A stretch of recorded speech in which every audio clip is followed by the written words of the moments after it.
We've got Cabbie here from Bleacher Report, and earlier on in the show we were discussing your unique interviewing style, and that was extremely apparent with none other than Kobe Bryant. And you were, so fortunate enough to be able to interview him like over 20 times or something like that. And yeah. How would you describe your relationship with Kobe?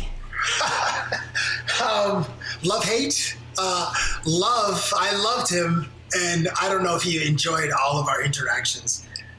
No, but it was a lot of fun. He was very generous with his time when he didn't have to be. I came around at a time where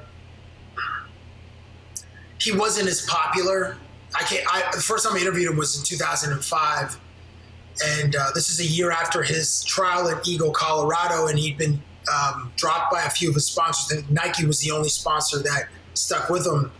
And then since I wasn't there with any kind of agenda, like the first question I asked him was about bandwagon fans in LA. And then I asked him to draw a bandwagon and he wouldn't do it. And then I asked him to stay at his house.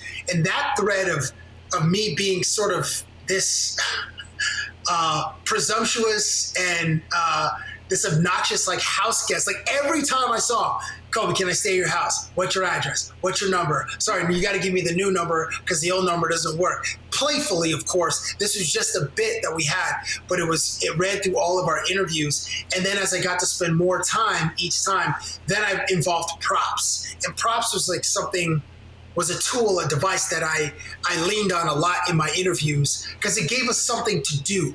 And Jimmy Fallon does it expertly on his show, like when he plays games with celebrities, because that humanizes celebrities. And I try to do that with these sports stars because nobody can hit a 100 mile an hour fastball. No regular person walking down the street can hit a 100 mile an hour fastball or, throw an 80-yard bomb to Tyreek Hill on the money off his back foot like Patrick Mahomes can. So with Kobe, like, a few things. I brought him like CDs once for a sleepover. I brought pillows. I brought him pajamas once. I cut him a key to my house. Wow. What else? Like, and he was like, so he played along with the bit. Yeah. Like he was. Thankfully.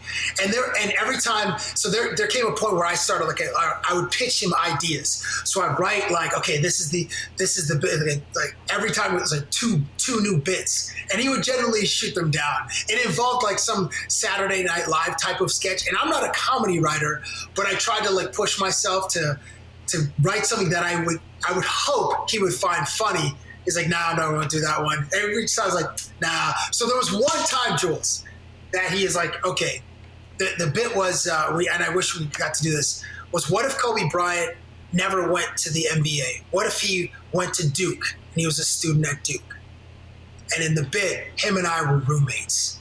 So I presented him with like these images, basically like my 15-second elevator pitch. I'm like, Kobe, we're roommates at Duke in your first year. And he's like, all right, this is funny because that would bleep and kill you. So then I was like, should I write this one? He's like, okay, yeah, write it and send it to me. I was like, all right, boom, furious. Like I'm Kermit the Frog, that Kermit the Frog meme, like writer, you know what I mean? And then I think I've got a couple of jokes. So I'm like, all right, I'm also Kermit the Frog, send it to you, back to the typewriter. I had to do like 7 revisions, Jules. The first one I sent, which I had already revised probably 8 times before I sent it to Molly Carter. And Molly Carter is a boss. She runs Kobe Inc. So Molly's response was, you have to change the ending.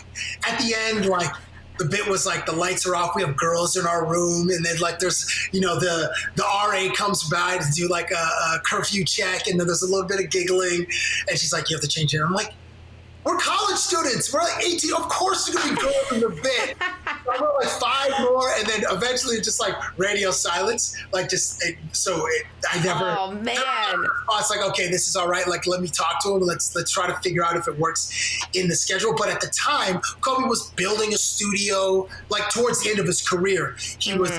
He wrote Dear Basketball. He got John. I think he's Sir John O. Williams, the composer, to score his animated short. He has like he created an investment fund with a partner in New York for like $100 million. Kobe was turning into this gigantuan media company, and he was writing books. So there wasn't enough time for my stupid little Saturday Night Live digital short where we're like roommates at Duke. But it would have been great though had it just gotten to him. Who knows? You could have had an Oscar at this point. Maybe we could have won a Webby or I know. Whatever the version of like the crappiest YouTube videos are. Perhaps. Hey, Webbies, we lost out on a Webby, all right? No, Webbies are legit. I'm saying. But you know what? We got a telly, so it's in the mail coming. I already bought it.